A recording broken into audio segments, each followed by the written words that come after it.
Welcome. I'm Eileen Foster. I'm with the CalPlanning project team, and most faces in here are familiar, maybe just a few new. But I am one of the unit portfolio managers. I've been with the project almost since the go live.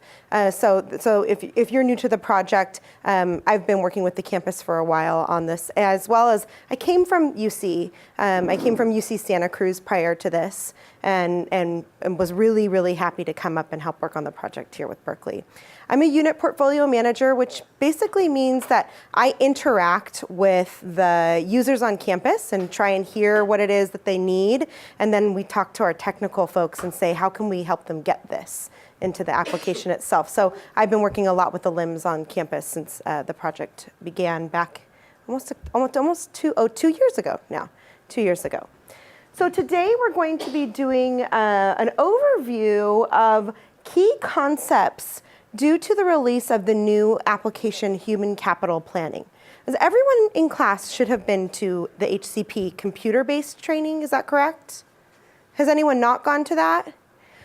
And so this class is to go hand in hand with that particular training. So I don't know, that training is done. Were you expecting to get trained in the application itself? Oh, okay, all right. So today, the overview, and I'll show you what we're going to go over, and just see if this is applicable to you. You won't hurt my feelings if you think, you know what, I don't really need this. So, okay, just so you know. So what we're going to do today is that training itself, the computer-based training, is, for those of you that were in it, it's huge. There's a lot of content in a very small amount of time. So what we realized was it would be helpful to take some things that need you to focus a little bit more on calculations out of that training. We can sit in a room and we can discuss them. So this is not necessarily going to be focused on the actual idea of what you enter into the system. That's what the computer class was. We're going to talk about how CalPlanning, Human Capital Planning, fits into all of our CalPlanning applications for the campus. And learn a little bit about some vocabulary, human capital management versus human capital planning. There'll be a vocabulary overview. We'll learn how the data from the campus's HR system, human capital management, made its way into our planning tool.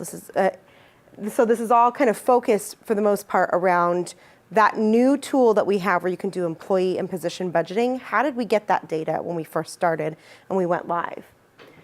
We're going to understand some of the data impacts. What did we have to do when we first got all that data from HCM, and how did we transform it in order to get it into a planning tool?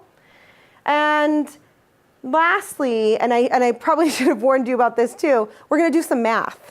I know we're either in finance, or finance is one very small part of our jobs, and we don't normally have to do math necessarily because Excel is doing it for us. But if you have a cell phone or something that might help you in calculating, we're going to do some math today in class, which for me, I'm a big math person. This makes me happy. But if it doesn't for you, just grab your cell phone. I'll lend you mine if you want to use a calculator.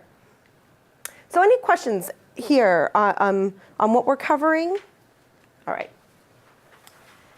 Human capital planning, if you went to the training, you recall that this is our web-based compensation planning tool. You can plan for employees, plan for positions, for the future, right? This is not where we're implementing or updating changes. This is an opportunity to get employee compensation information and use it in your financial plan. You can plan for future changes to your employee population. You can plan for new positions or to be hired positions. You can manage your distributions. What's your costing going to be for these employees?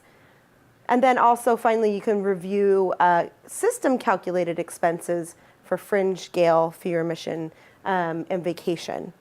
We're going to actually do those calculations ourselves today, just so you have an understanding. When you're looking at the system, you can trust that it's calculating the same way you would do it if you were doing it on paper. So that we'll spend quite a bit of time focusing on the calculation component. Okay, so this is something, if you're coming to our trainings or any of the meetings associated, you've seen this a lot, but just to review, how does everything kind of tie into each other? So on campus, we have the Berkeley Financial System, BFS. BFS feeds data to Bears. So you can see if you're looking at this screenshot that CalPlanning, which is our planning tool now, it's not replacing Bears in any way. Bears is still where our actuals are occurring. But we take data from Bears. If I can get my pointer to work. Maybe my battery went dead. Sorry. OK, I'll move over here. So we get information from Bears on a monthly basis. We have a CalPlan application. We already had this live. This is a data entry application where you can plan for your non-compensation expenses, revenues, transfers. And then we have a reporting tool, which reports on everything that you plan on, as well as provides insight into monthly actuals. The monthly actuals that we get for Cal reporting and CalPlan are summarized. There's no journal level detail. This is more, or I shouldn't say it's not transactional level detail. You don't see the ins and outs that you can see in your journals. This is more for a comparison purpose, so you can take a look at your actuals, summarized monthly, compared to your plan, and compare. We thought we were going to do this. We ended up here. How do the two relate to each other? Human capital planning. So all the work that has been going on in the last year or so has been to bring up a new application called human capital planning. For the majority of people on campus, compensation makes up the biggest component of their budget. Biggest component of expenses. So this tool allows you to get information from HR and plan using the employee level information. So how do we get that? We get employee and position level detail from human capital management. That's the campus's HR information system.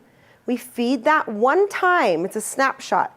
We fed that one time into our planning application. So on February 4th, we took a look back and we said, give us everything active from December 1st of 2012 forward, and we're going to create a forecast and an operating budget. And during that time frame, we're not taking any more data from HCM, and I'll talk about that in more detail. And then the planning occurs on that information. What do you expect to happen with those employees and positions? For example, do you expect there to be any merits? Do you expect to have large changes in your workforce coming forward? You can plan for that in the human capital planning tool. That information gets fed to CalPlan in a summarized view. So you don't see the employees and the positions in CalPlan, but what you do see is when you're planning for your non-compensation expenses, revenues, and transfers, you also can see it compared with your compensation total. So you know so that when you're doing your whole plan, you have insight into the entire, into all of your accounts, not just non-compensation expense. It all feeds into all of our applications hourly. There's an hourly process, HCP to CalPlan to Cal reporting, as well as just as of yesterday? As of Tuesday, we brought live a new reporting component. HCP reporting is just the same module as Cal reporting. You can run reports from employee and position compensation data now. That gets fed hourly as well. You'll notice there's a little gray dotted line from PPS. That's our payroll personnel system for the campus. And we are eventually hoping to get PPS actuals so that you can actually report on this was my plan by employee and position, and this is what actually occurred by employee and position, and compare the two. But we're still working on this component. This is quite a big workload to get PPS data to match up to our plan. So that's coming in the future still. Any questions on just the data flow itself? I know it's been around a lot, but I just want to make sure we're clear on that. Yeah. So, one sec, we'll bring you the microphone. So just to confirm, when I went into HCP reporting, there's only one report available so far? Yeah, one report. We have one report that's live right now. If you have access to HCP reporting, you'll be able to run one report for your employee population, and it lists employees by fund category, so you can see which funds they're hitting. There's many more reports that have been slotted for development, and as they get developed, we'll be inputting them. So it's going to be there'll be a lot more reports coming very quickly, I believe.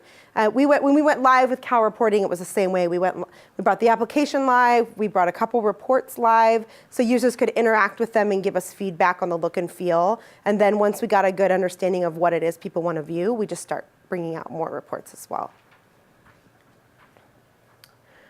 So the question of how often the data flow will occur to HCP, I know a lot of people they've asked me this question a bit. Well, why only one time? You know, a lot of things happen. We took our data snapshot on February 4th, and we're planning next year's budget in the operating budget. Why would you only take one snapshot of data? And I will tell you that the answer is to make it easier on people. If people go in and start, if you go in right now and you start working on the system, and then we overwrite it with data, there's a big process to confirm what we've brought in and the changes you've made, what really needs to be there. So rather than go through that process in our first budget cycle, we just made the decision to do one feed from HCM, and that way you'll avoid that process of having to go in and confirm or review any data that might be out of date in HCM because you're planning forward for next year. Oops. You'll have to forgive me here. There we go. So HCM versus HCP terminology. HCP, like I mentioned, it's our human capital planning application. HCM is our human capital management system. This is where the actuals occur on campus, where you're where you're paying your employee information. And now HCP is where we're going to be planning for those employees. A lot of the terminology is actually the same, and there's a few differences. So in HCP and HCM, we both call employee. The same definition, they mean the same thing. Same with position. We have a difference, though, between appointment and job. Job in HCM is the same as an appointment in HCP. So when you're seeing appointment information, which we'll talk about in more detail, you could consider it the same as a job in HCM. And everyone in the room, are you familiar with HCM? Some people are and some people aren't, which is okay if you're not, because it's an HR application. So I'll try and tailor it as much. We don't have to delve completely into HCM to learn about our planning tool, but just to point out some differences in case you are familiar with them. Distribution is the same, but there's a little difference about how in HCM they look at percentages for their distribution, and a distribution is just really the chart string. How are you planning on paying this employee? And so there's a little difference, and we'll look at that in detail during the class today. Headcount, FTE are the same. And then lastly, the Plan Home Department ID. This comes from HCM, and it's the L7 DEPT ID. And we'll actually talk through each of these components in more detail, but I just want to kick off with a little bit of a terminology reference. So the Plan Home Department. The Plan Home Department feeds from HCM. The Plan Home Department was something that got reviewed and input when position management went live in HCM. And they derived this information from the largest distribution percentage in HCM, and then actually users got the opportunity to review what was going to be input in HCM. So they could look and see, even though you're deriving this and it's the largest percentage, it's not really the ownership of this employee's position. Maybe it's because they get paid long term on something, and for a very short amount of time they're getting paid on something else. So users reviewed that. We then take that into HCP, and in HCP, we call it the Planning Home Department, and it organizes the data in the system. If you were in the tool, you saw it quite a bit. You'll see the entity listed or the DEPT ID for an employee. That's their Plan Home Department. It helps us see who has access to an employee versus who shouldn't have access to an employee. So that's where the security comes into perspective on the planned home department. The position owner is the only one that's authorized to update the employee data. So what does that mean? Well, if you have an employee that's being split costed between two different divisions, let's say, only the user that has access to the planned home department is going to be able to update that employee record. That mimics the same way it's handled in HCM as well, just to point that out. That's the same functionality. So we have some reports and tools available to help you find those employees if they are being split costed against a different division or outside of your department, for example. And then there's actually has to be a conversation component if updates want to be made, if it's outside of your planned home department. And then lastly, positions can only be transferred between planned home departments. So if you're transferring a position, you would transfer the position to a new planned home department or to a new DEPT ID.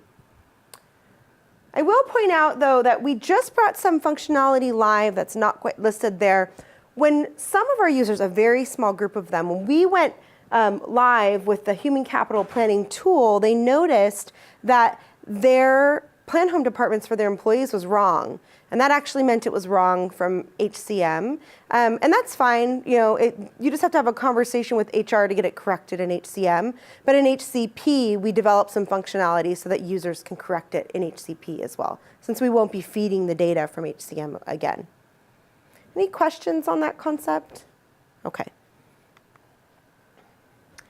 So HCM, as we mentioned, there's position data and there's job data in human capital management. Does anyone here actually go into HCM and access the screens? Yeah, a few of you have seen the screens. So this is kind of pointing out that when you're in HCM, you're going to be seeing the same things that you are in HCP. I'm going to focus most of our time on what we see in HCP, because that's what we're here to learn about. But just to reference that in HCM, you get position data and as well as some job data. Same thing when we get to HCP. In HCP, we have position data and appointment data. If you've been in the application and been in the training, then you saw that when you're looking at information, you can get all the information about a position, which includes a number and a description, the position's job and title code, the head count of that position, the FTE of that position, the planned home department, the start and stop dates of a position, distribution. So both in HCM and in HCP, a position has chart strings or distributions. And the reason for that in HCP is if you have a position that's empty, you could potentially do reporting on any savings that you're getting from that position, right? So you could look and see on this particular chart string, we have some savings right now because the position's not filled. And then there's also effective dating on the position. So a lot of effective dating, a lot of options for reporting that will be coming forward. For the appointment, similarly, for the appointment, you have a home department, but this is where you really get information about the job. This is where you see the employee's salary, their FTE. What type of appointment is this? Appointment start and stop dates, chart strings, salary admin plans, pay type. More information that you probably need to see when you're making your budget, but enough that it could really make reporting useful. I will say that when we went live, and we'll talk about what data is available, there's a footnote here that there's certain distributions are not included when we first went live, such as anything that's, for example, a BYA appointment or a lump sum type of job that's not regularly occurring. So anything that falls into this category outside of an employee's regular earnings is added manually to the system. And again, that was that same kind of concept of what will cause more work and on one end or the other. If we bring in a lot of data that's inconsistent between years, then users have to go in and change it. Or if we don't bring it in at all now, then they'll have to create it. So there is a bit of a push and give, and we did some analysis to see what will be the least amount of work. Even though it's quite a bit of work, what will be the least amount? So talking about that data flow between the two systems, between HCM and HCP, this this already occurred. This happened on February 4th. So we took a snapshot from HCM into HCP on February 4th. We brought in the employee data first we started looking at employees and position data data that's active. And we said, okay, if they're active, bring in their employee information, and we'll also take their position information. We'll even bring in active vacant positions. That way, if, let's say, for example, when we took the snapshot, you have a position that still needs to be filled, well, you can plan ahead for the future for that position. So there's vacant positions that came in from HCM. There's a little bit of a terminology different here. In HCM, people have the ability to create multi-headcount positions. And I know on campus, when they first started talking about these, they were calling them HCM pooled positions. And so those positions came over as well, and they're called shared positions. And really that just means you've got one position with a number of employees reporting to that position. Say, for example, if you were working in facilities and you had a specific type of employee or specific type of position that had multiple employees doing the same job. In HCM, they were pooling them, calling them multi-headcount. And then we fed them into HCP so you could plan for those positions. I get intermittent use of my clicker. I'll switch back. Okay, we also have this concept of HCP pooled positions. This is really when you have a position with no employees associated with it. You're just planning for, it's a very fluctuating position. Say, for example, undergraduate students. For some units on campus, they have hundreds, and some you might have 5, but it fluctuates quite a bit. So rather than planning for every individual employee by name, it's easier to just say, we're going to have a position and we expect X number of people in it. So for those positions, we didn't bring the information over. There's 12 positions that are created in HCP that are considered pooled. And they include, we'll look at them, but they include GSI, GSRs, undergraduate students, some UNEX teachers, and a few others. So that information didn't come over because it often fluctuates so much. Users will have to go in and enter the information for those pooled positions. Okay, and then lastly, regular salary, additional compensation. Again, that was another component that fluctuates quite a bit. So in HCP, users can go in and update what they expect their additional compensation is. And if you've been in training, you saw, you can do it a couple ways. You can, if you wanted to, you could plan for it by an employee, add additional compensation, or an easier way is just to say, for our department, we're planning this amount of dollars of additional compensation. And if you recall, we call those DEPT ID adjustments. Any questions on this? Okay. So we're going to talk in more detail on the data quite a bit that you see when you're in HCP. And the first concept is the distributions. When you're looking at an employee or a position's distributions, how did we arrive at that distribution when we brought the information in from HCP? Well, we first start by taking the data from HCM. And then our application, the HCP application, looks at that data and says, okay, I need to map this according to how we're planning. So if you'll recall, for planning purposes, we're not planning using chart field 2 and program code. So those two particular fields, we're not planning out to that level of detail in the chart string or the distribution. So what it does is it goes and it looks at the program code in the chart 2 for a distribution. It says, I don't need that. I'm going to eliminate those two. The next thing it does is it looks at the chart 1 and it asks a question of whether or not this chart field 1 has been identified for planning purposes. So if you recall, there's a couple of components of the chart string where rather than having users plan to every single individual piece, there's for example, there's 30, or I think well, there's more than 15,000 funds and potentially more inactive ones, but rather than having people plan to 15,000 funds, we contacted our LIMs and said, what do you really need to plan to for your organization? So they identified a few funds, a smaller pool of funds, about 200, and a smaller pool of chart field ones for planning. And then outside of that, we created those plan-only values, those plan summary values. So for chart field 1, it looks at a list and it says, does this chart field 1 already exist as a planning chart field 1? And if it doesn't, then I'm going to put it to one of our plan chart field 1s. C1 summary plan, right? That's the chart field 1 that people are using for planning. Then it goes through a fund filter, and it takes a look at funds, and it says, do those funds exist? And are they available for planning? If they are, then leave the fund as it is.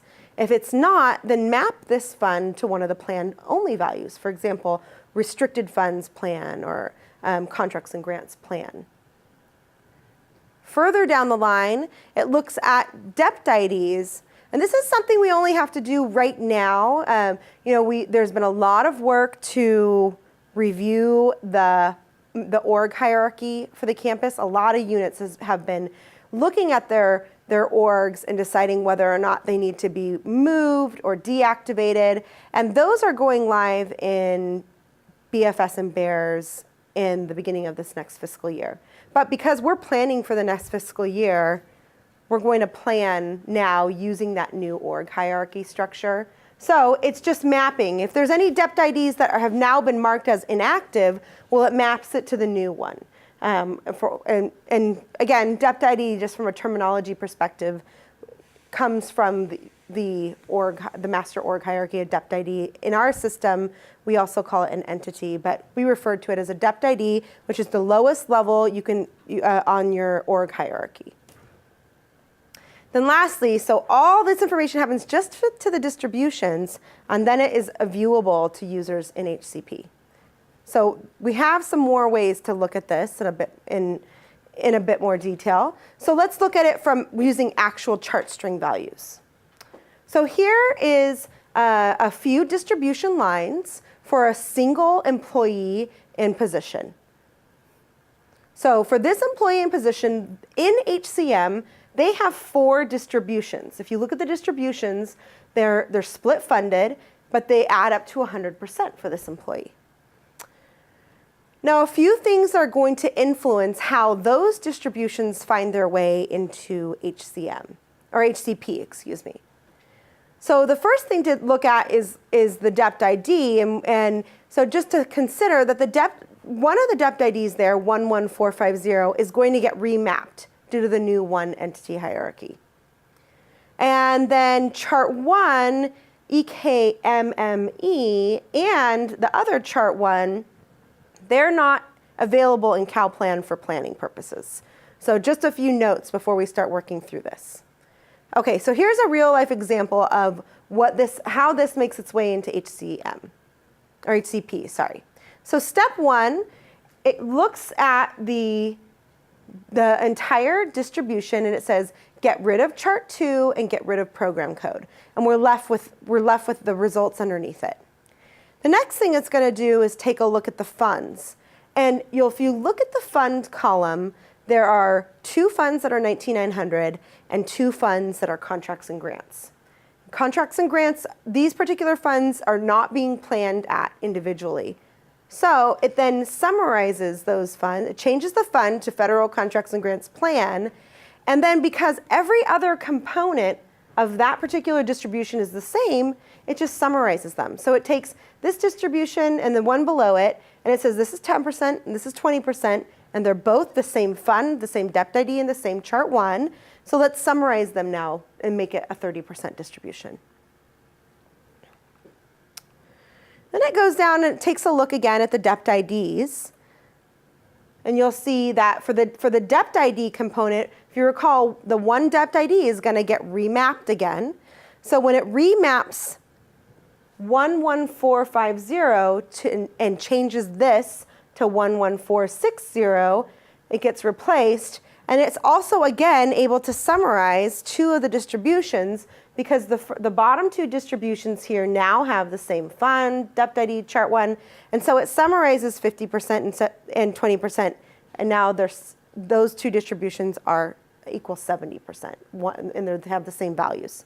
So we're limiting actually the number of distributions that employees have to plan to when you're looking at employees and positions. Any questions on that? I know it's a lot of detail. Okay. So I mentioned adding up to 100%, and you heard that as well in training, that we're wanting distributions to add up to 100%. And that means you're fully allocating this employee, this employee in position's job. It's 100% distributed. In order to do that, though, we had to do some math, which we're going to do some math in the class today, but as well. But in HCM, when HCM interacts with PPS, the payroll personnel system, it has to represent distributions a little differently. It has to have the distribution and FTE match. That oftentimes results in distributions that are higher than 100%. So for example, if an employee is a 0.75 FTE, if you're looking at it here, they're 0.75 distributed. So rather than this employee having a 0.75 FTE and being 100% distributed, meaning we look at that FTE and then we multiply it by 100%, the HCM is functioning a little bit differently, only because it has to work with PPS. So this messes with the math a little bit from HCP. So we did some math to assist with this when we brought in information. And basically, we just looked at this 25% and 50% distribution, and we said, how do they equal 100? And then they turned those into 33% and 67%, so that the distributions end up equaling 100. Questions on that? It's pretty straightforward. So the top one was Yes. PPS and the bottom was HCP. That's correct. The question was, is the top one is PPS and the bottom is HCP? Yeah, so this is HCM feeding to HCM feeding to PPS, and this is what it will look like when it's been converted in HCP. Yeah. So a few other data items to consider. Again, reg distributions. People heard that that code used. It just is a descriptive in the payroll system to describe a type of employee's pay as being their regular type of salary. So reg distributions were brought over into HCP. Other types of distributions, such as BYA, by agreement, those need to be manually entered into the system. Salary rates are brought in as an annualized perspective. You have to recall that we're doing a plan. And so we don't want people having to plan at an hourly perspective. So they've been annualized. If you have an employee that works an hour in an hourly position, we provide you with their annual salary or the equivalent of their annual salary. And we're going to talk about what a vacant position looks like versus an active position. But basically, the system will be able to identify when a position is vacant a couple ways. One, there's no active employee associated with it whatsoever. But the other way, you could have vacancy available when you have a position, let's say, for example, that has the ability to have 4 FTE being funded from it. But you've only hired 3 employees, so it has 3 FTE. So that results in a vacancy of 1 FTE available. And you'll be able to report on that in the application. So from a planning perspective, you can see where some salary savings might be residing. And then again, this is just the idea of having an employee in a position being associated with each other. When you have a position with an active employee associated with it, that will generate your planned salary expense. When there is no employee associated with it, there's no planned expense going to occur. So in the system, if you haven't hired someone, but coming forward, you think, we don't know who it is yet, but I bet we'll have someone in that place by September. You can use a placeholder called to be hired. And so without knowing the employee's name or their specific information, you can say, I want to just put a to be hired employee associated with this position, and that way it'll impact your budget. We're going to talk a bit more about how the system's calculating that compensation expense, but just an overview of how it does it briefly. Questions on those? Okay. All right, so a few more items to keep in mind. There are some annual appointments. There's a large group, actually, assistant professors that I know of that end on June 30th. And then oftentimes you might have contract employees that end at a particular point in time. When we brought that information in, if that hadn't gotten updated in HCM yet, users will want to go in and potentially adjust those end dates in the system. And we have functionality to help with that. It's really fast. It takes 3 fields to input, and then it will adjust the employee's appointment information for anything else that it impacts. So that's a quick adjustment that's available in the system now. Also, that changes to I guess we've identified most of these.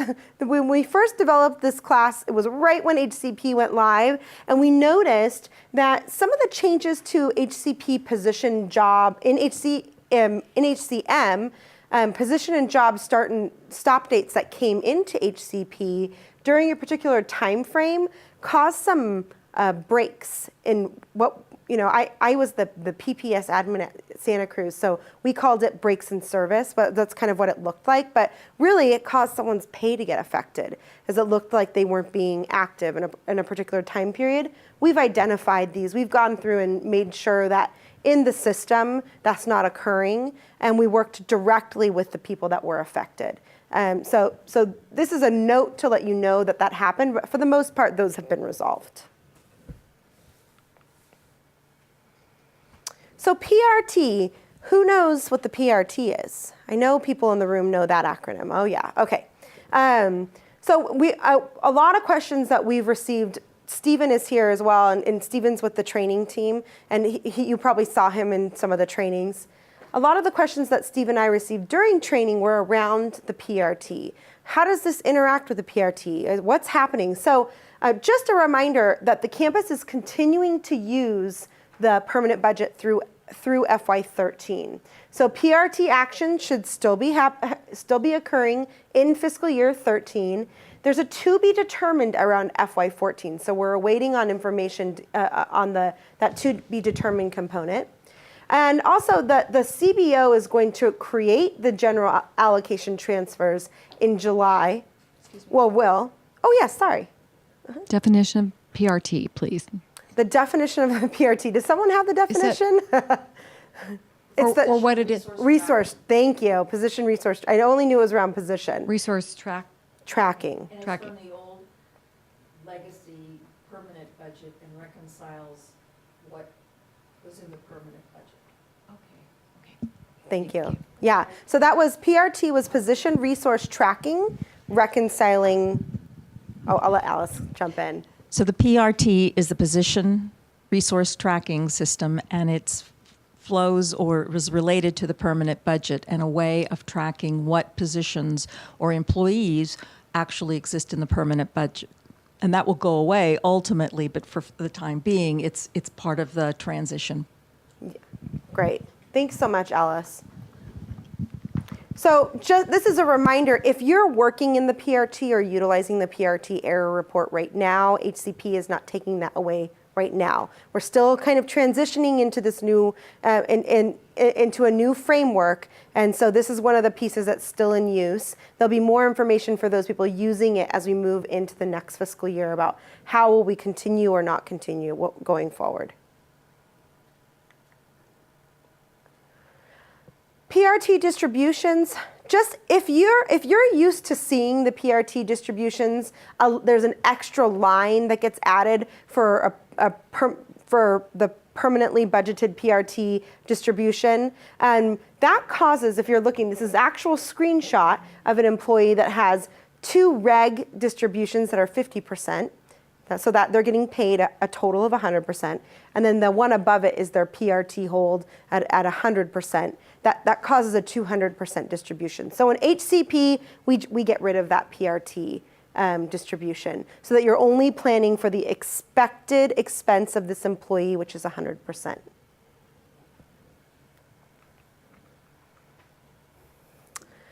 So finance and human resources integrations. I know I've worn both hats. I've been in HR and been in finance, and there's definitely always the need to communicate between the two worlds. And we're going to continue this and make it a stronger bond at using this planning tool and the human capital management tool. How do our roles intersect with each other now? So finance is going to still maintain their role of approving the position and job funding, supplying the funding chart strings, and advising on position and employee data and processing. So as it impacts finance. In HR, they're still going to have the role of being the users of human capital management, updating data that's going to impact employees' pay. So there's the idea of the funding getting provided to them from finance potentially, and then the human resources will input it and manage how employees are getting paid. So managing the internal data processes and approvals still resides with HR, as well as approving non-finance data changes. So these two worlds intersect quite often, and now even more so as we're looking, as you're looking at human capital planning for a lot of our finance colleagues on campus, you're actually getting to see what's in HCM, what truly is populated in the HR database for the first time. So it provides you the insight into what's there. You have the opportunity to think, is it correct? Is it what we strategically want to have there for this employee? And if you enter it in HCP, the most important thing to remember is HCP is your planning tool. It's just a plan. It doesn't update or affect or impact how the employee gets paid. But if you do want it to affect how the employee is getting paid, say, for example, you're planning on a funding change coming forward, or you're planning on equity increases coming forward, you'll want to make sure that's still communicated with HR so that they can do that update in our tool that's actually affecting employees' pay on campus. Is that clear? Okay. All right.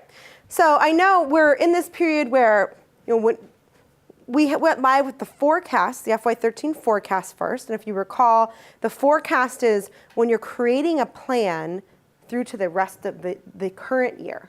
So we started that work we started that work in February or in March. February. We started that work in February, and we said, how is the rest of this year going to end up for us? That's our FY13 forecast. And just as of the beginning of this week, we're now looking and we're saying, okay, using what I created my plan for my forecast, how am I going to plan for next year, which is my operating budget, FY14 operating budget? So when we went live with HCP, we did it in February, and we grabbed a snapshot, remember, on February 4th from HCM. And when we grabbed that snapshot, position management went live in HCM in December. So when we grabbed information from HCM, we only had position information from when position management went live. So that causes, when you're looking here at this is an employee's expense, it starts as of December. It could be, any of us that have worked here maybe they started working in August, or maybe they've always been on campus for the last 5 years. But we started getting data in August. So this is a one-time deal just because position management just went live, and it resulted in having no information from December prior. So that affected our FY13 forecast when we brought that information in, and we got faced with the decision. Well, how should we handle this to make it easiest on our users? Should we load 5 months of actual payroll data so that you can compare 5 months and then use the 7 months that's in HCP? Or should we actually load 6 months of actual data and then use 6 months of planning from HCP? And we chose the 6-month route just because it's a little easier to compare 6 months to 6 months than 5 months to 7 months. So even though I see December in HCP, that doesn't come forward to CalPlan when I'm planning in my forecast. The only thing that actually comes into CalPlan in my whole budget is January through to June. When we get into the operating budget, that's no longer a concern. And actually, every instance going forward, that won't be a concern again as well. But it's just now, this first time period with the forecast, we took actuals for the first 6 months, and then we're planning the last 6 months in HCP. So remember the data flow that I showed at the very beginning where we looked at the data coming from HCP to CalPlan, where you do the rest of your planning and you can see your entire financial plan in one place. We're just taking data from HCP starting January 2013. Questions? We're going to look at this in more detail. Okay, so let's look at this again in a little more detail. So for the FY13 forecast, when you're looking at the FY13 forecast, you can plan by individual employee. If you recall from training, you can plan by individual employee, you can create pooled positions, and you have this option to do something called depth ID adjustments. There's actually a little screenshot of what a depth ID adjustment is as well. A depth ID adjustment basically is no employee, no position information. I just want to offset my compensation by a particular amount for this distribution, for this chart string. So that's by depth ID, what do I want to impact my budget? So for the FY13 forecast and operating budget, this is actually something we're suggesting people use quite a bit. It's a really easy way to get your plan done without having to manage every single individual distribution line for an employee. You could look at your total compensation and say, you know what, that looks pretty good. I'm off by a certain number of dollars, so let's just go input a depth ID adjustment in a particular salary account and make sure that that brings my bottom line to a good spot. I just want to, this is a message I hope is getting clearly across to people, and I've heard confusion on it. So if you haven't seen yet, we actually have the budget, we have videos from the budget office posted on our website that have gone out to users. And I know in our last LIM meeting, Laurent got up and spoke about this as well. But just a reminder, there's a low, you can choose a low data entry method or high data entry method based upon your needs. And this is a really great option to get your budget in a good place, and then we can continue to work on it later. But for the forecast, there's something important to remember because of how we brought that data in the first time for the forecast, and we have this 6 months of actuals that are already in CalPlan. So for the forecast, there are no dates associated with a depth ID adjustment. You just enter it and you say, I just want to offset my total by this amount. It takes what I've entered, so here's an example where it takes $120,000 and it spreads it back through the whole year. So when you're looking for the forecast, you'll have to keep in mind that even though it's taking $120,000 and spreading it back through the whole year, $60,000 of that will not come into CalPlan. So if I want to make sure my depth ID adjustments are accurate and reflected well in my total budget, for this one time only, you would want to double it. If you actually want to be offsetting your totals by $120,000, you'd have to input $240,000. Or in this case, I wanted to offset my my total by $60,000, so I input $120,000. And that's due to us. We already have these actuals in CalPlan of what occurred here. So you have to think of exactly how much do I want to offset my totals. So I know that's a little confusing because you have to think, okay, for the forecast, just double that amount to make sure I'm getting my total correct. When we get into the operating budget, we no longer encounter this issue. Going forward for the operating budget, we bring in everything For the operating budget, DEPT ID adjustments are directly copied from the forecast though. So here's just a reminder. And because this is the first class we've had since the operating budget went live, you'll be able to go tell your colleagues this and share the information that DEPT ID adjustments, they were directly copied from the forecast into the operating budget. So here's that $120,000 that was in the operating budget. Just want to review these DEPT ID adjustments one more time to make sure they're still applicable in the next year. If you had to double something, let's say you generally have about $50,000 of overtime and stipends of different types of additional compensation.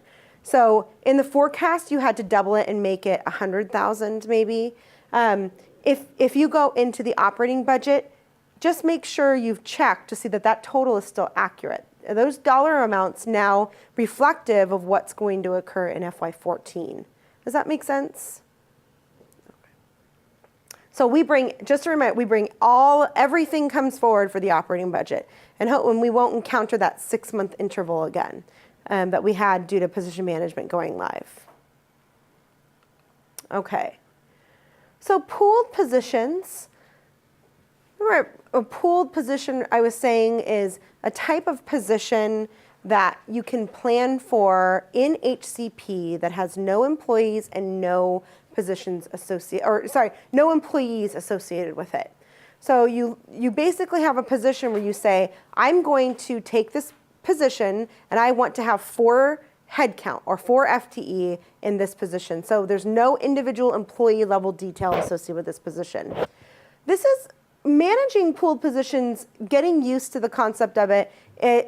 We've gotten feedback, this first time it was difficult. And my guess is as we move forward, we'll all work together to make this an easier process in the future. But for now, we have some job aids that are really helpful to see what constitutes the pooled positions in HCP.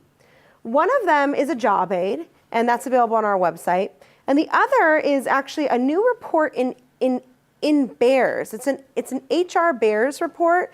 You can run information from HCM, and it's filtered by how our jobs are categorized. So it will categorize the jobs into the pools that we've created in HCP. So you can see, for example, if you ran the report, you would see how many GSIs you have and what their average FTE is or their average salary. You'd be able to view that in that report. So information about that report is also in the link that you have with you as well. I know these were communicated. A lot of the links were provided after all the trainings that people went to. But if you have questions about where any of this stuff is, I really put a plug out for our website and that knowledge base. We posted over the weekend a bunch of new tools to assist people in using HCP and in CalPlan, information around the budget process. You go to the CalPlanning website, and if you're not quite sure what the name of something is, you can search through the website or the knowledge base, and it'll bring it up for you. But a number of tools available on the pooled positions. So I mentioned before that we would talk in a bit more detail about planned compensation expense. So how does it happen? If you're looking at your employees and your positions, how are we calculating what you're planning on, what your planned expense for that employee will be? So HCP does a calculation, as a reminder, only when there's an active employee associated with an active position. If your position ended last year, then it's not going to affect your next year's operating budget. So it looks at effective dates. And then after it calculates the salary or the compensation expense for an employee, what it does then after that is it distributes it. That's the concept of a distribution. Using chart strings, it'll distribute that planned expense. So let's walk through that piece. So first, you start with a position, and the status needs to be active for the position. It then has to be associated with an employee in order to have any compensation expense. So for the employee, the status also needs to be active. For the employee, for an active employee, the system will look at the employee's salary and their FTE, and it multiplies them. So if the annual salary is 50,000 and the FTE is 1, then that equals 50,000. But if the annual salary is 50,000 and the FTE is 4, well, then you're increasing numbers using FTE as a calculation. It then takes that amount and it reviews the distribution percentages. So distribution percentages, as a rule of thumb, should equal 100%.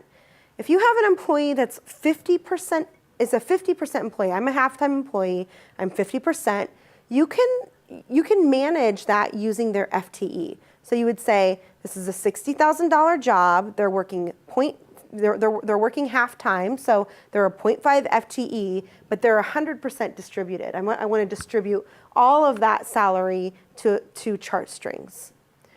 We look at begin and end dates of distributions. An employee can have multiple distributions. I was looking at engineering and just the other day, and an employee had 9 distributions. So they can have multiple if they're funded in multiple ways. And then that's going to give you your compensation expense, which will be visible by entity or by DEPT ID. When you're looking down here, this is actually a screenshot from HCP of an employee's distributions. And I'll go through some calculations that are listed under here as well, but an employee's reg pay will have a distribution percent. They will add up to 100% or equal 100%, and you can see the actual cost associated with that distribution. And then you'll also see any system calculations that are occurring for that employee based on fringe, vacation, or Gale, and also fee remission, if that was applicable. And they'll get charged to the appropriate account, and you can see the amount. So there's a lot of reporting options, and we actually have a new form in HCP that's been developed as well that lists all your employees and their distributions if you want to view or report on just distributions and look at those. But that's kind of the easiest way to think of, I would say, how am I calculating expense for an employee is, one is the employee active, what's their salary and their FTE, and that gives you their planned salary expense, and then it gets distributed using the distribution percentages. Question? Just so that they pick this up from the actuals. I'm sorry, what's that? I mean, the 4 different distributions. Yes, yeah. And in this case, actually, that's a great question. The question was, the 4 distributions that are listed here, did these come in from actuals? So in this case, what we get is this employee, the type of employee is deriving the account. So if they're staff versus academic, all of those new salary accounts, the type of employee derives the account, and then the entity fund chart 1, that comes from HCM. Or a user can manually update it if they want to in our planning tool, if they wanted to change it. And then these calculations that are happening in the system, we're going to talk about those in more detail, but based upon what type of calculation it is, that's deriving the account again. So we charge fringe to the correct account, vacation gets charged to an additional compensation account, and Gale is going to the Gale account. So you don't have to enter that information. Oh, that's cool. Yeah. Great question. Yes, there's a couple more questions, Stephen. I don't know what fringe element. Fringe? Yeah. Fringe is the new composite benefits for an employee. And we used to have it charged separately, but now there's a composite rate where for an employee's health insurance and different types of benefits, there's actually a specific percentage that gets charged based on the type of employee they are. I think as a staff employee, it's 28%. And I'll show it to you in a little more detail coming up as well. Okay, so Eileen, if I understand correctly, if we created a vacant position to be hired Yes. for our working forecast Yeah. for this year, that expense, if they're not active, that expense is not rolling over into our operating budget for, That's correct. so yeah. we need to do a department ID adjustments again? So that's a great question. If you ended it, let's say June 30th, and it's so that the position is no longer active, you could either extend the position you'll still be able to see it when you go in and do your operating budget. You'll be able to see that position you created. You could either extend it, or you could just say, I'm off by this many dollars. I just want to do a DEP ID adjustment. So if we didn't have a end date though, because you have that the employee has to be active for Yeah, the then you're good. compensation. But if there's nobody in that vacant position, even though their to be hired date was this year and they had no end date, would that planned compensation expense still transfer over into the It operating would, budget? yes. Okay. You've associated a to-be-hired employee. So it's like a placeholder employee to allow for you to plan for those types of employees. So yes, if you associate a to-be-hired employee for a position that was vacant, then you'll also get this planned compensation expense. Great question. Any others? Okay. So let's look at this very detailed way of calculating compensation on a monthly basis for an employee. So first, this is kind of to orient your eyes. There's months going across the top here. So this is a plan for a current year, generically year, and there's months going across the top, and then it says, okay, and then over here is where the next year's budget's going to begin. And then down the side, these are all those components we just talked about for that employee, where you have their appointment status. The employee needs to be active. So in this case, this employee is active all the way through this entire year and going forward into the next year. Their FTE, and now this employee actually had an FTE change. Their FTE was 1 through January, and then beginning February 1st, their FTE got lowered to 0.75. So starting next year's budget year, there'll be a 0.75 FTE. So they had a reduction in time. And now here's their job costing distributions.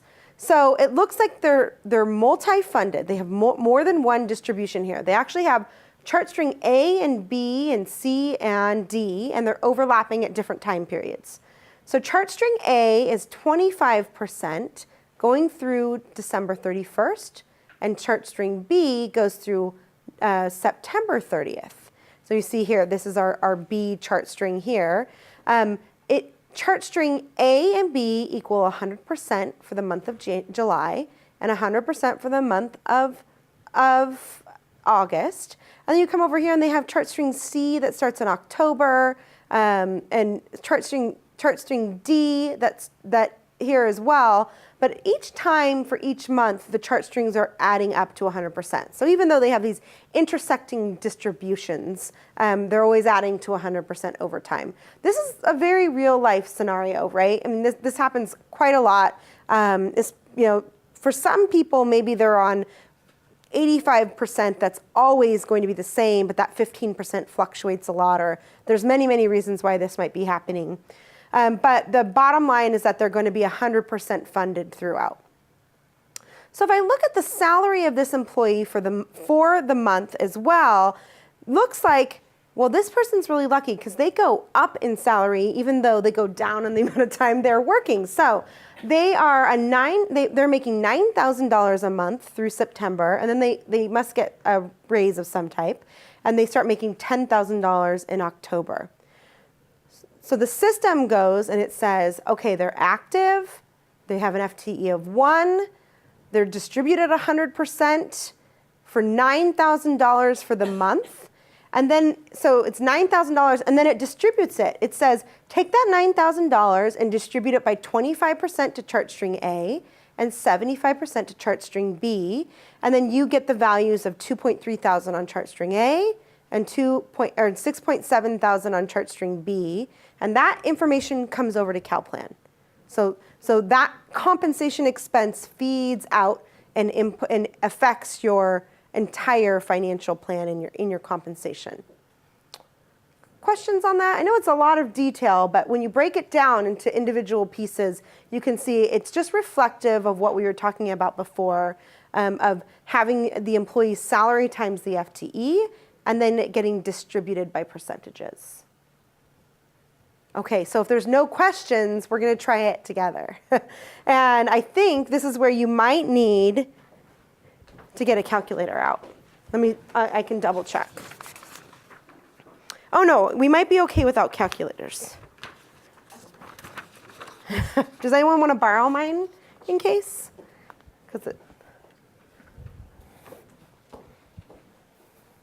If my mom calls, you can answer it, okay? I sure will. What's her name? Olive. Okay.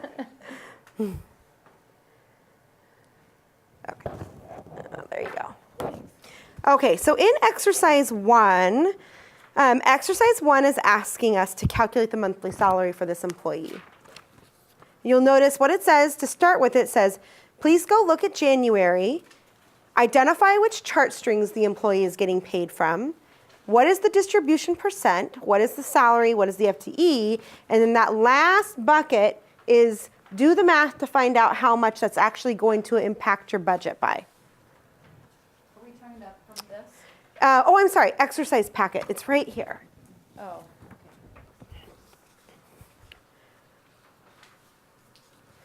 And if you don't have a calculator, we can do the CalPlan amount together.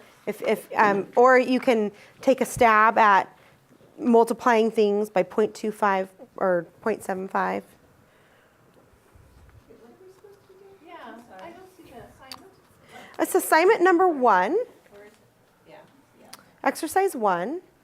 So you're reviewing that chart, and then at the very bottom of the page, it says, go look at month January and identify which chart strings the employee is getting paid from in January.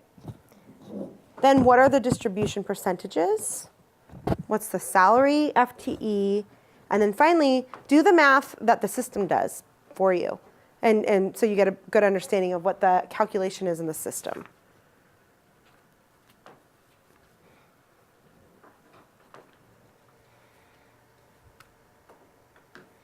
And if you need help or have questions, Stephen and I can.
Show you. Click this button. If it goes dead, you can click this button, and then you just slide it. There you go.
Are we just doing exercise 1? Yeah, just one.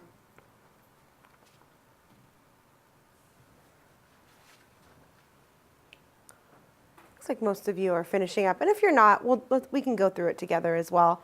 But before we do, any first like overarching questions about it? Okay. So let's yell out the answers together, and then I can repeat them. So for January, what's our chart string for the first distribution? Chart string, which letter? C. And then that's distribution percent 25. What's the salary rate for that one? 10. And how about our FTE? 1. Okay, so we stop there, and we need to get the CalPlan amount. So this math is pretty easy. 10,000 times 1 distributed by 25%, right? And that gives you 2,500. Okay, so that one was a gimme. How about the next chart string for this employee? For January, D, and the percentage? 75%. And the salary rate and the FTE should be the same for that employee for the month, right? And then what is the CalPlan amount? 7,500. That's a great salary. So next up is June. What's their chart string going to be in June? C. And percentage is 25%. The rate, 10,000. What's their FTE? 0.75. So they've gone down in time, right? So here's where they go. $10,000 times 0.75 gives you 7,500. And now what's 25% of 7,500? Oh, you had the calculator. That's a good job. 1875. And then they still had chart string D, so the information should be the same, 75%, 10,000 with a 0.75 FTE. And what's our answer for that with the calculator? You know. What's your name again? Dory. 5625, Dory. Thank you. Oh, yeah. So any questions on that? So you don't have to do this math in the system. The system's going to do the math for you, but it's really helpful to have an understanding of what's happening. So that if you update one thing, if I go in and I update someone's FTE, what does that impact? You know, what's changing there by updating the FTE? Okay, let's take a like 5-minute break.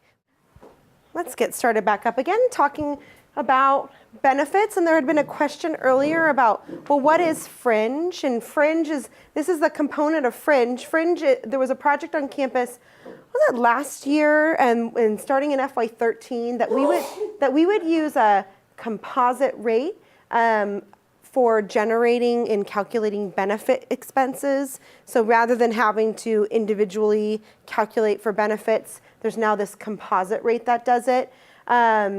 And there's additional information on fringe benefits. There's a link to it here. But basically, what the system does is it looks at, using the new salary accounts, it looks at the composite benefit rate that was identified by the campus and says, okay, if this employee is a faculty, charge an extra 24.4%.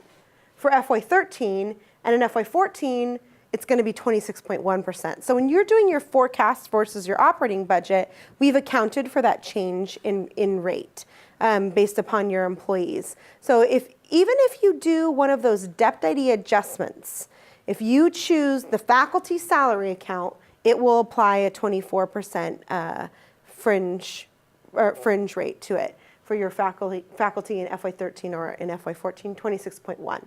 So those are the fringe rates, and also a link to more information on that.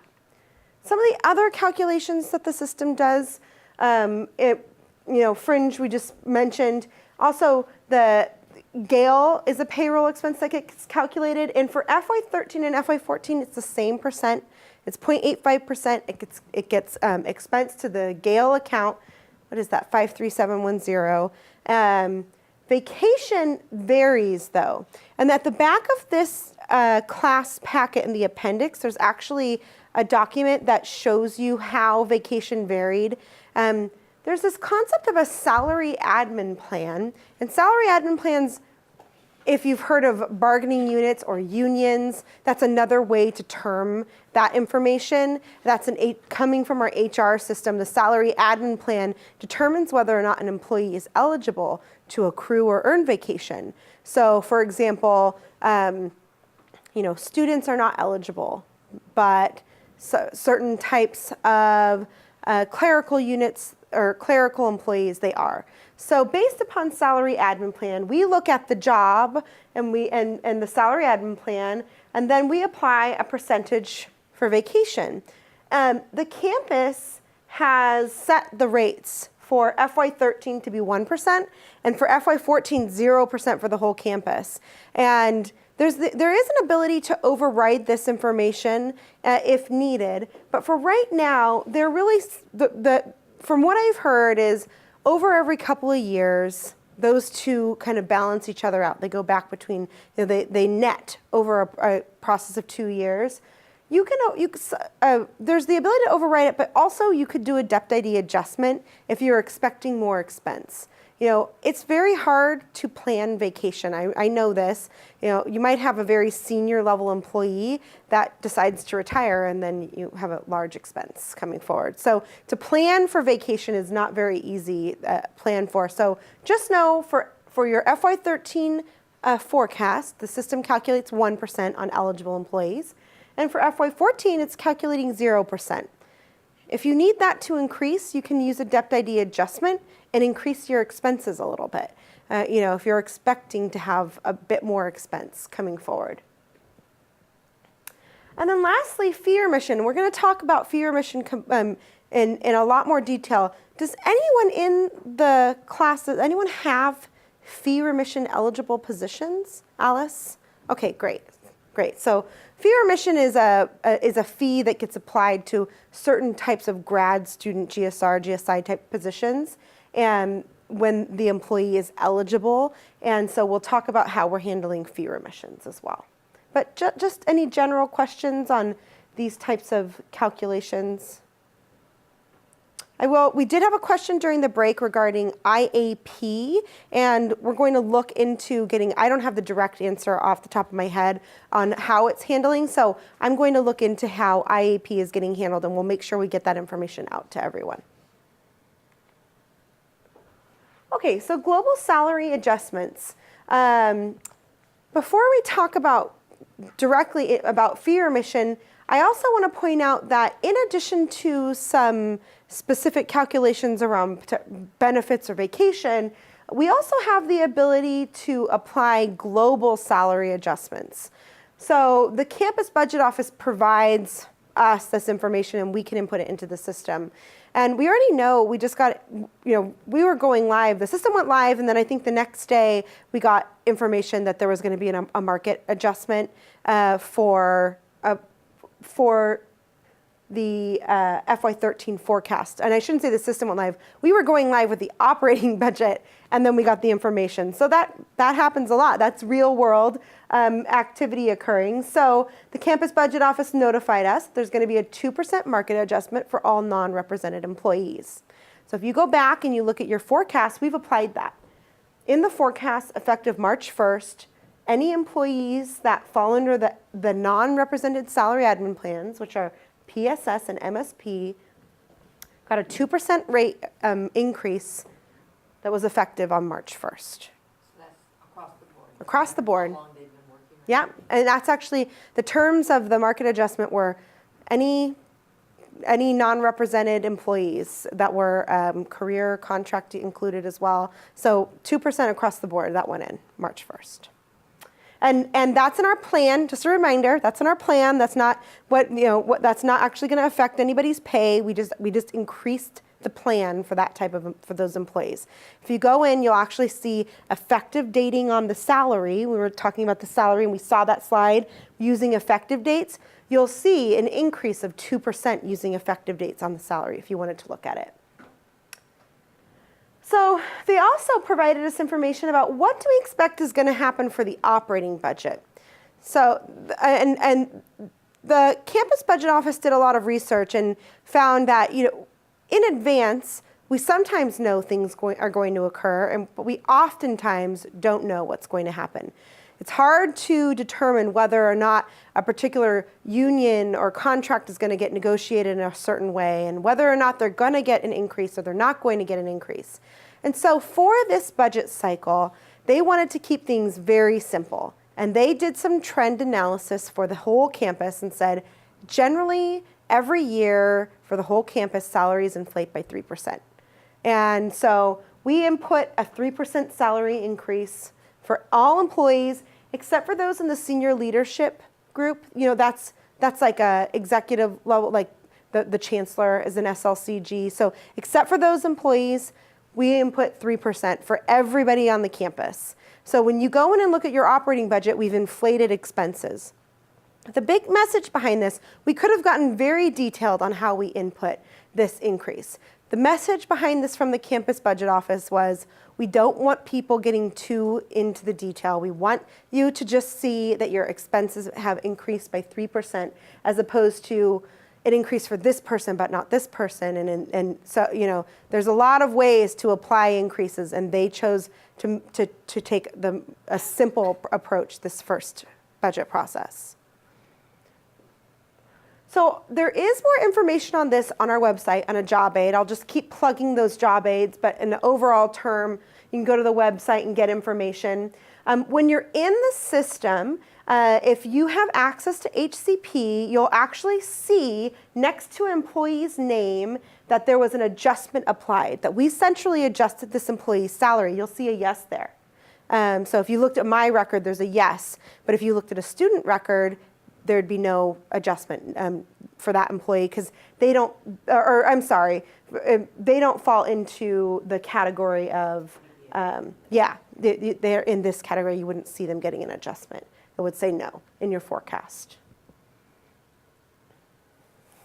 So we'll continue to determine going forward. I was already thinking, well, what happens next year when we're working my forecast again and another contract next gets negotiated? What do we do then? We'll continue to work on that as we move forward into next year's forecasting process. But just for now, let's just focus on what do we need to do for this budget process and for our operating budget. The 3% has already been applied. Yeah, so, Alice, let me get you the microphone, Alice.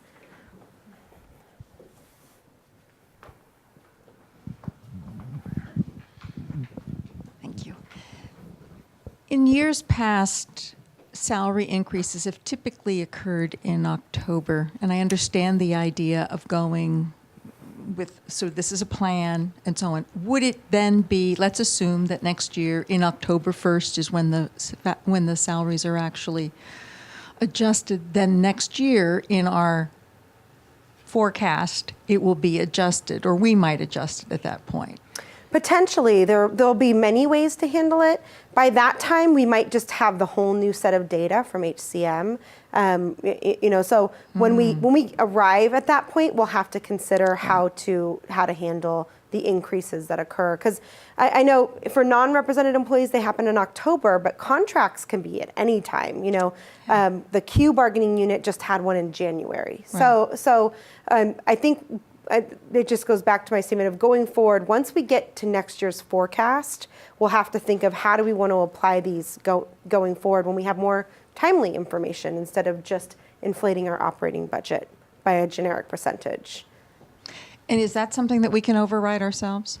You will have the ability to override it. Right now, the ability to override at a global level, we've decided for our LIMS, it was called Divisional Oversight Access. Our LIMS, we reviewed yesterday with our LIMS steering committee that for the operating budget process, it was too much training and too much detail and potentially too much work to take on right now. Right. That functionality is available, and most likely we'll just release it when we have a little bit more time and flexibility, when we start doing in-year forecasting. Okay. Yes. Thanks.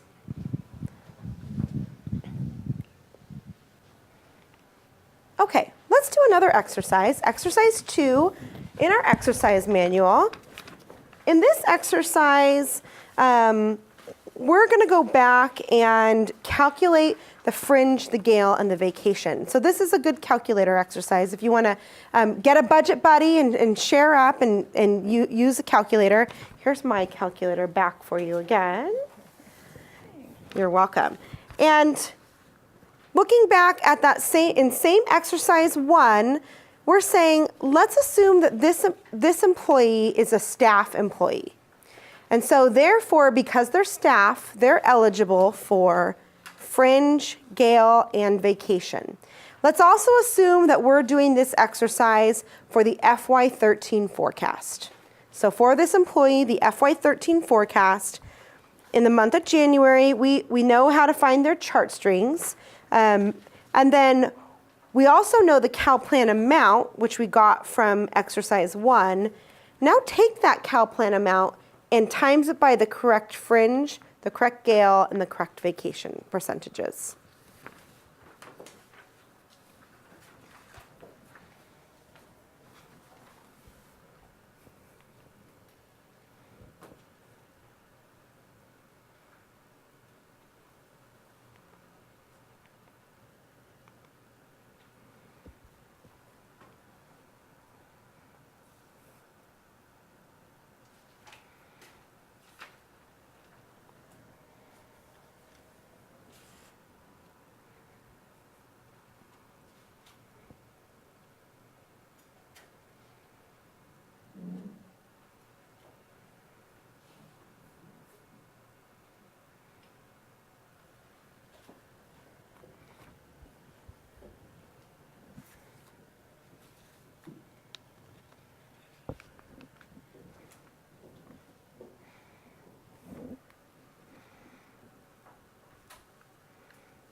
Yeah, thank you. Does anyone need a calculator? Okay. Looks like everyone's just about finished up. So let's go ahead and go through it together. And if you're not done, then you can benefit from your neighbor's use of their calculator. So we know our chart strings from the previous example, right? Our chart strings were C and D. And then we also got the CalPlan amounts from the previous exercise as well. So let's start with the first one. For chart string C, we had CalPlan amount was 2,500. But before we get into the actual totals, what was the percentage that you applied for fringe, gale, and vacation? So for fringe, what percentage did we use for this employee? 38%, because they are staff. So we went back to slide 28 and looked at their fringe rate and said, okay, this person's 38. What about for their vacation? Oops, I'm going too far. So vacation, this employee is eligible for vacation because they'd be staff, and they got a 1%, and their gale, 0.85%. Okay. So then you basically just take the amount, and then you say how much additional amount will they get charged based upon those percentages. And so for fringe, who came up with a number? 950. And then Gail? Very good. I just rounded it. And how about vacation? 25. Very good. And chart string D, we started with 7,500. And what did you get for fringe? 2850. And Gail? 64. And vacation. And what's different about vacation for next year? What would you see for this employee for next year? Zero. Yeah, nothing happening next year. Okay, great. So this happens in the system. You're not doing this, but this happens in the system. It's getting calculated for you. If you make a change to an employee and you hit save, the system recalculates. You remember that from training? When you hit save, you would see everything kind of like calculate for a second, and you would see the compensation amounts change as well as the fringe, the Gale, and the vacation. And if you don't have to make any changes, well, then it's already persisting in the application for you. Okay, so I promised we'd talk about fee remission. So fee remission, GSI and GSRs are being planned in our system using pooled positions. So if you recall, pooled positions, anyone that's in a pooled position, we are not actually bringing in the data for them right now. So we didn't bring in their information, and users can create pooled positions to reflect the salary expense for these types of positions for the spring and the fall. GSI and GSRs are also able to create or to generate a fee remission. And fee remission in the system is really calculated based upon head count. So just this concept of we do salary calculations using FTE, and we do fee remission calculations based upon head count. Just as it is in the real world, when you have one person in a fee remission eligible position, they generate the fee remission cost. So here's our 5 pooled positions. We created them for GSR resident and non-residents, GSIs, reader tutor students, and then reader tutor non-students. And then we have the fee remission rates provided for you on the right-hand side of the page. I did get a lot of questions because, in some of these categories, there's the option for an employee to say not be eligible because they're not working enough to generate the fee remission. Maybe they're only working 24%, and you have to be working 25% to generate the fee remission. So how do I plan for those employees? Well, again, it's just a plan. So you say, I'm going to consider their salary and plan the 0.24 FTE for their salary, but I just won't include them in my head count so that they don't generate the fee remission. Just keeping in mind that this is a plan, taking less emphasis off of the exact detail and more emphasis on how do you want to consider your strategic plan options when thinking about GSIs and GSRs. So when you're looking at calculations for their fee remission, I know we talked about this a little bit in the training as well, but salary expense, as I mentioned, is calculated by FTE. So here in this example below, I have a GSR resident and a GSR non-resident. For this pooled position, the total FTE is 0.5 FTE. That's the total FTE for the pooled position. So that leaves me with a salary expense of 0.5 times 33,000, which is the position annual salary, giving me 16,500. Same thing down here. My GSR non-resident has a total FTE of 1.8 FTE with a $54,000 total salary expense. So you take 1.8 times 30,000, it gives us 54,000. Fee remission, however, that's calculated based upon head count per semester.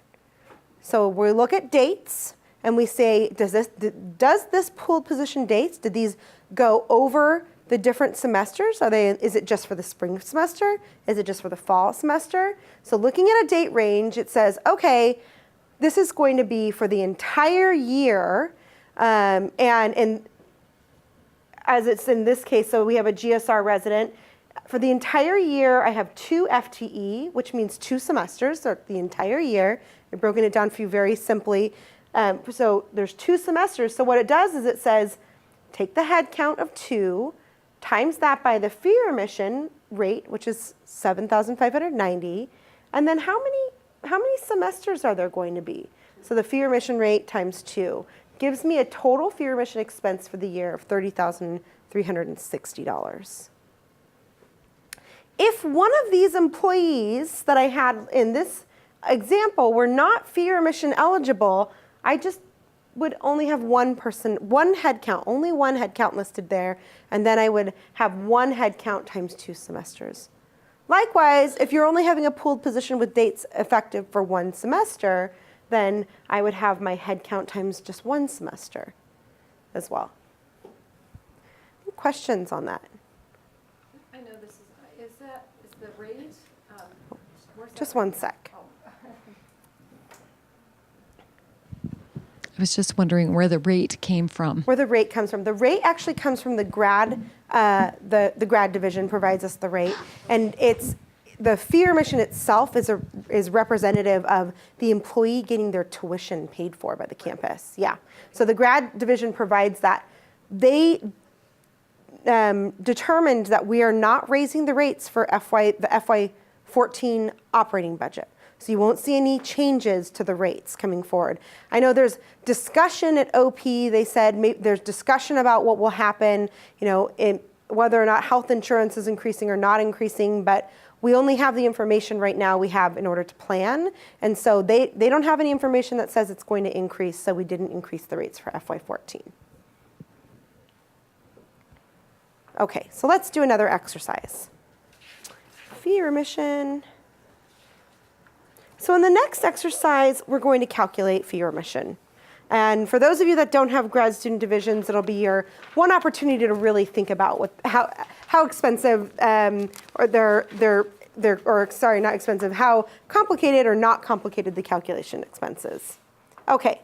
So in this exercise 3, there's a table that lists for you some positions, and then it's asking you to calculate what the fee remission is going to be, and you will need a calculator. I had made this example very, very simple before, making the expense $10,000, just so it would be very easy math, but people preferred it to be the real representation of the actual fee. So sorry to complicate your math a little bit.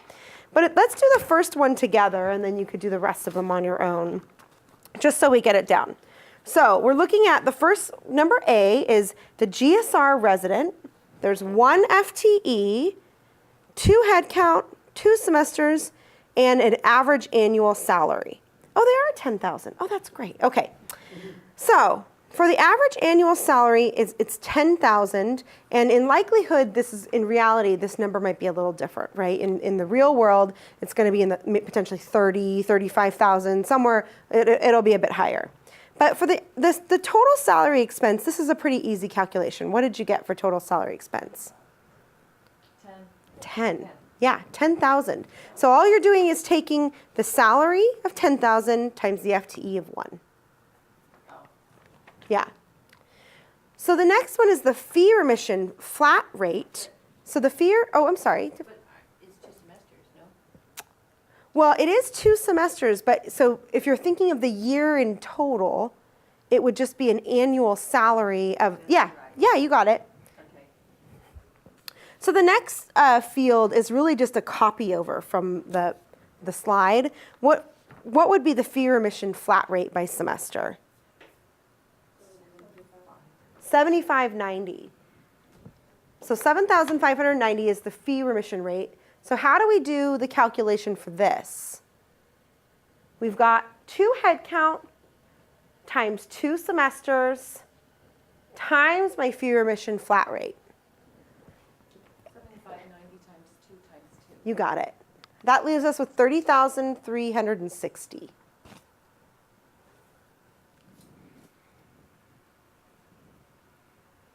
Do you want to just keep doing them together? Okay, let's do them together. So for the GSR non-resident, we have a total FTE of 2 and a salary of 10,000. what's our total salary expense going to be? 20,000. Now we think about the fee remission. We have a head count of 4 times 2 semesters. Our flat rate is 15,140. So our math here is 4 times 2 times 15,140. Yeah, 121,000. So it says, for this GSR non-resident position, the eligible fee remission rate is $15,000 per semester for this type of position. So they owe 4,000 times 2, or 4 times 2 times 15,140. Okay, GSIs. We've got 1 FTE and a position annual salary of 10,000. So what's our total salary expense? 10, you got it, 10,000.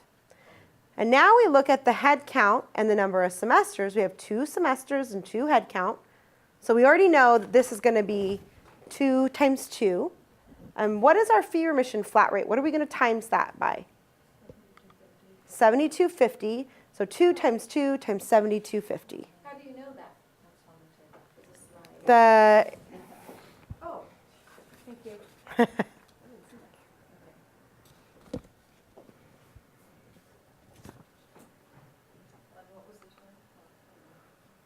That's 29,000.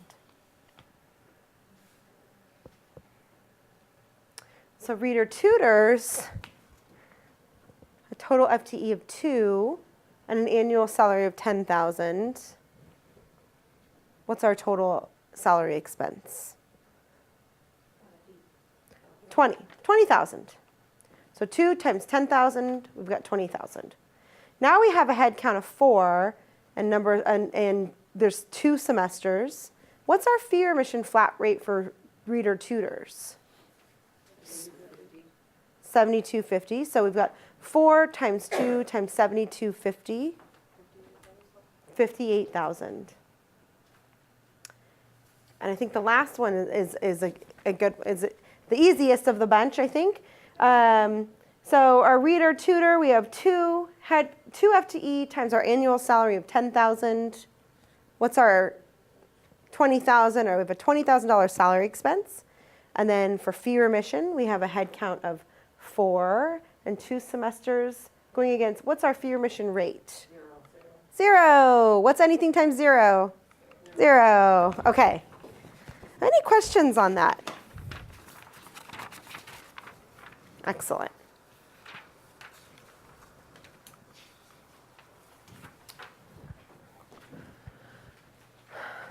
So we're live with our operating budget, FY14 operating budget. Has anyone gone in and looked at it yet? You have? No, don't look yet. Take a break for one day. Come on, give yourself a break. So the operating budget is live, and you can. This slide is illuminating how we did the copy. We took the work that you did in the forecast and we copied it into the operating budget. You can still go back and adjust the forecast if you need to. You remember that from training. You can adjust the forecast even though the operating budget is live, and that way you can affect your forecast ending balance, which is your operating budget beginning balance. So when we did the copy, it was a 1-for-1 kind of copy. We took the employees from the forecast, the positions, appointment FTE, the job costing distributions, the annualized salary. It all just is a 1-for-1 copy over. The key, though, is, and it was brought up before, about the dates, right? So if you have a distribution that's in it was in my forecast, now it's in my operating budget, which is great, but if it's no longer active for fiscal year 14, it's not going to provide you any planned expense. So there's kind of a trade-off and something that you might want to sit before you actually go into the system and start making edits is, again, that idea of what is the best bang for my buck? Do I need to go in and extend all the appointments for the people whose distributions or appointments ended? Or would it be more effective use of my time to maybe plan for new positions? And then if my expenses are off, just do a DEPT ID adjustment. Do we want to be able to report by individual level employee detail? So think of those things before, take a step back and think about what is going to be the most useful use of your time in a tool that has a lot of uses. You could put someone on a leave of absence for a month if you wanted to, but do you need to plan to that level of detail? Is that going to be helpful when you're creating a plan for an entire year?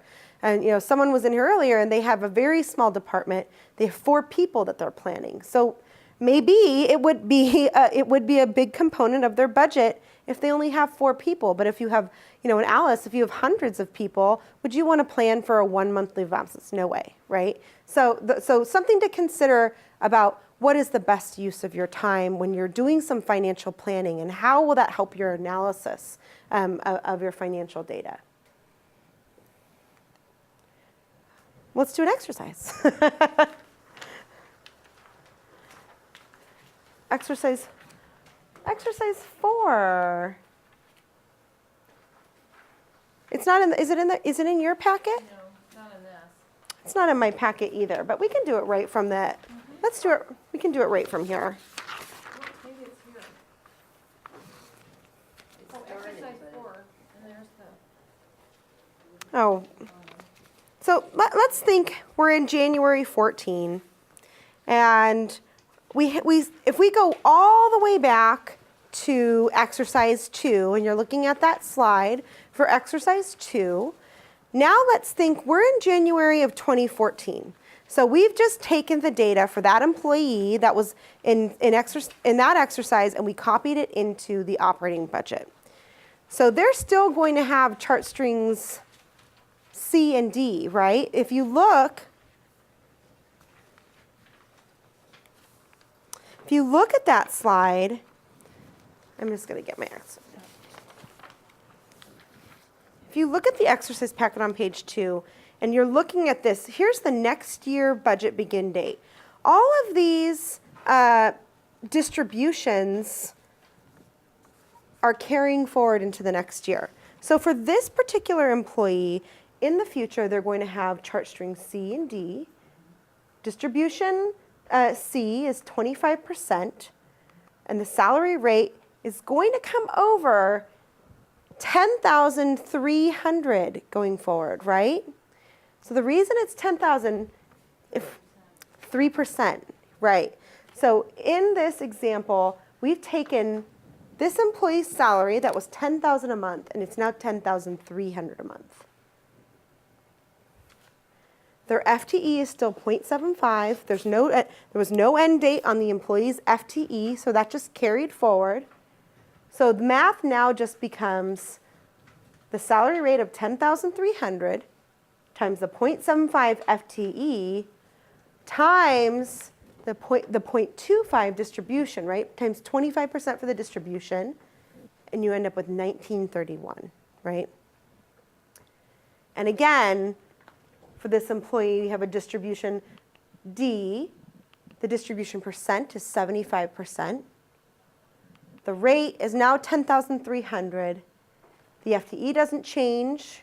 They're at 0.75. So we're just doing 10,300 times 0.75 times 75% distribution, and we end up with 5,793.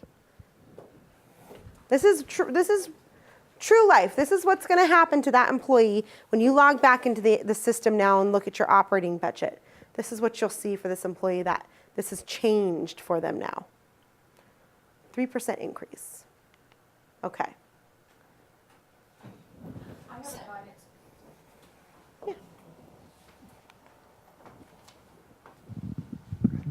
I haven't gone into the system yet, but a question I have is, what will we see in the system?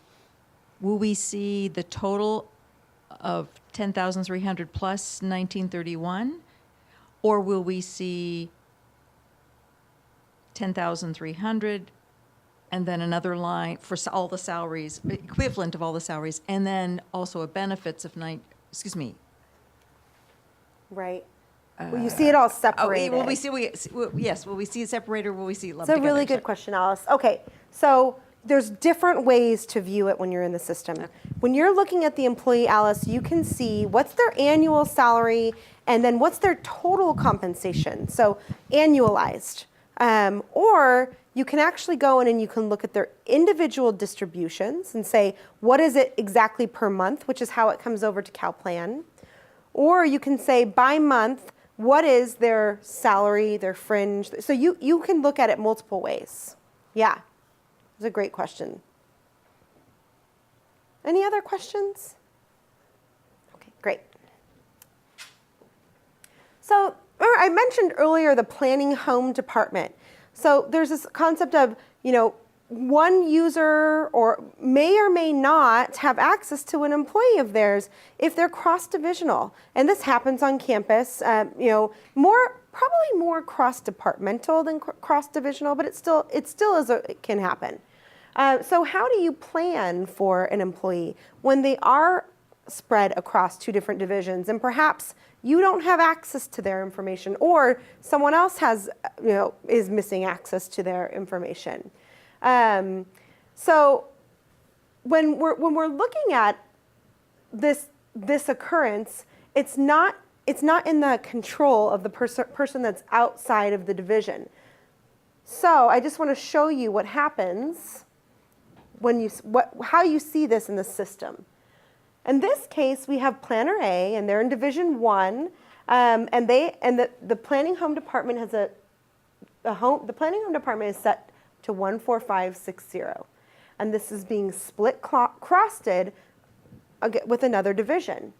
For the next year, Planner A will see the employee details. They're going to see all of this information because it's part of their planning home department, but Planner B, who is in a different DEPT ID, will not.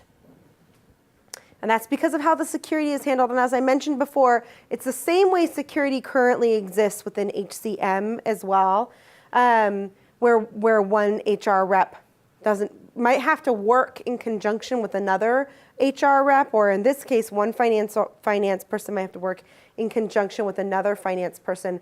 But I will say we identified this as an issue right away. We went live with HCP and we heard people saying, I'm missing someone from my roster. I can't see them. Well, we've now created tools to help you at least see them. You might not be able to update their information. You could work with someone to update their information, but you'll be able to see them using we have a form and a report, and we'll have a job aid by the end of this week that will show you, that will just answer the question of, I'm missing someone. How can I get their information? You'll be able to use the job aid on that to get additional information. Basically read only. Yeah, read only, absolutely. So just to highlight on this, really, that you will be able to use them. There's the ability to input actually a planning home department for anyone on the campus. I could go in and I could try and find Alice's plan home department right now, and I'd be able to see it. That way, if I go back to this example, the planner that's not able to see this detail can at least look up that employee and find what their plan home department is set to. And then using that information, they can say, oh, well, their plan home department is set outside of my division. I just either need to call that person or we can talk about how best to handle this. There's a few options, and I've heard of people doing a few things to assist in their budget. Just having them maintain it for me if I have a change, or end that distribution and I'll just do a department adjustment on my end because I want to be able to handle it. But either way, there's an opportunity for a conversation. Okay, so the operating budget, as I mentioned, is live. Woo! And if you didn't notice it, I know we've gotten a lot of feedback that there's just so much information coming. It's hard to know when the email I'm getting is the super important one or just one that the system's going to be down for 30 minutes and I'm at lunch anyway. So just to reiterate the email, that the operating budget is live. We have new reports and we have new forms, including the forms and reports I just mentioned.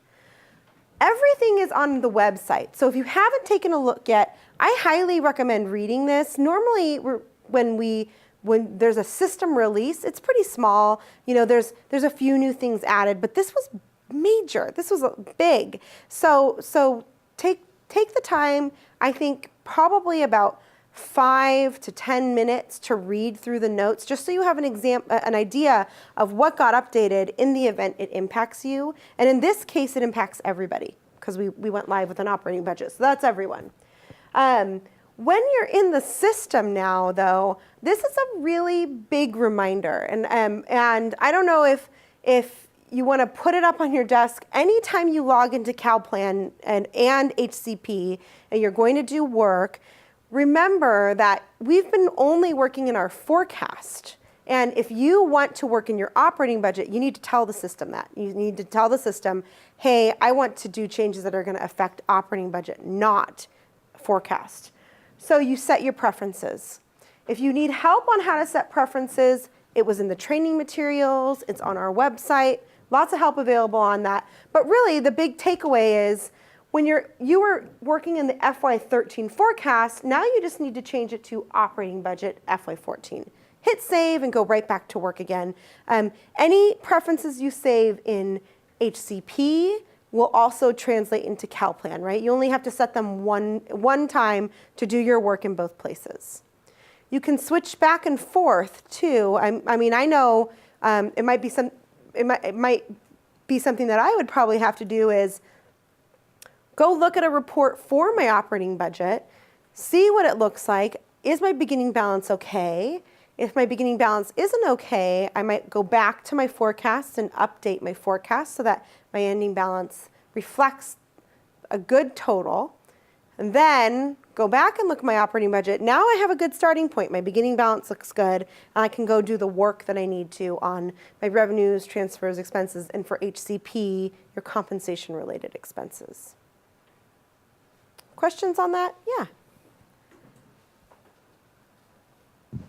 I want to make sure I understand what you just said. Okay.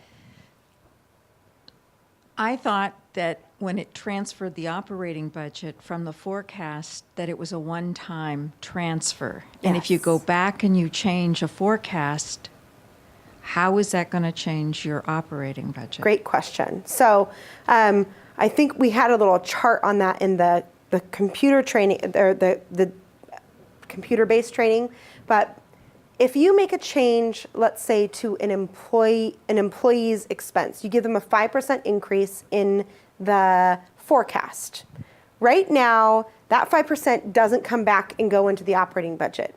All it does is it looks at your total and it says, oh, that changed the ending balance. Oh, I see. And the ending balance and the beginning balance of the forecast and then the operating budget are dynamic. So anytime you do something to change the ending balance of the forecast, it'll immediately impact the beginning balance of the operating budget. So that's the only change that will occur right now.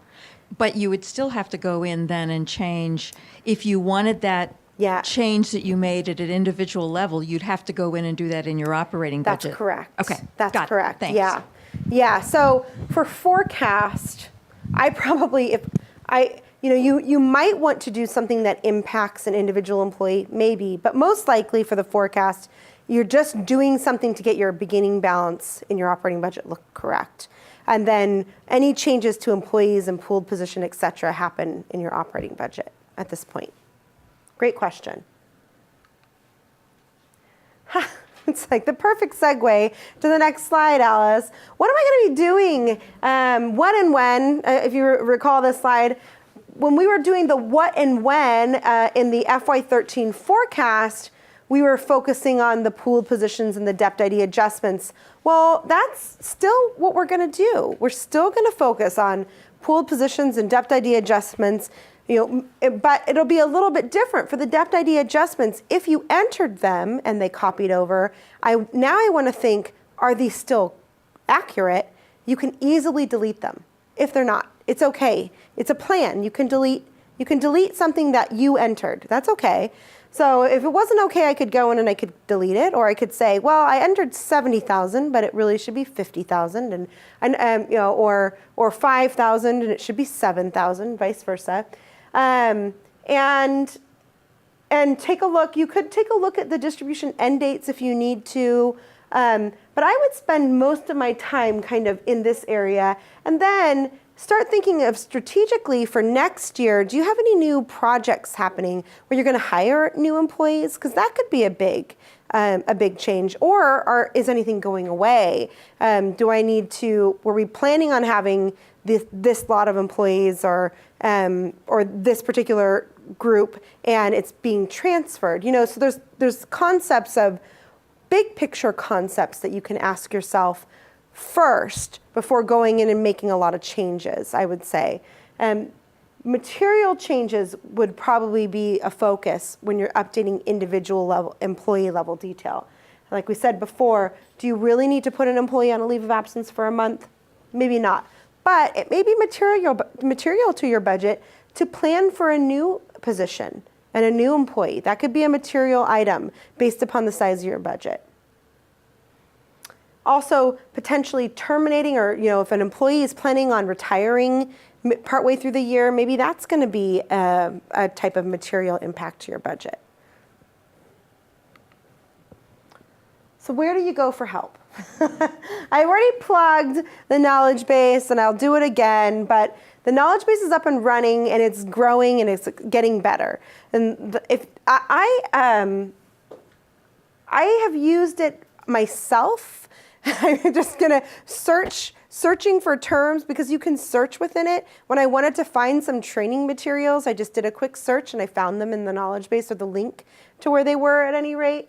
So the knowledge base is a great option.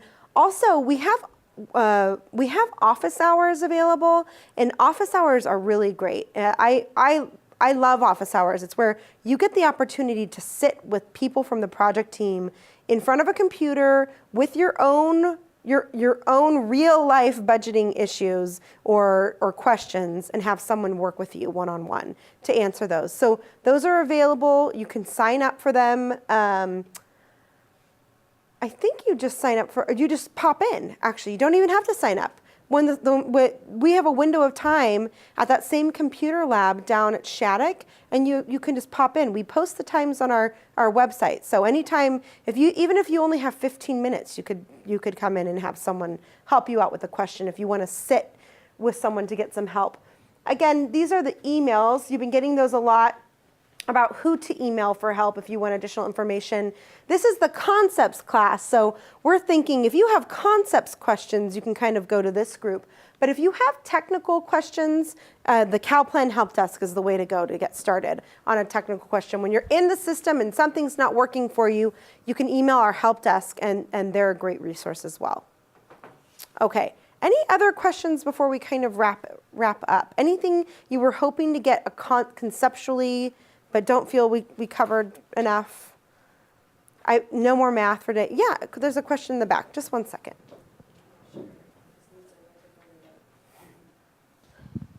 I didn't do the computer training you were talking about. Yeah. My supervisor wants me to get access to this system.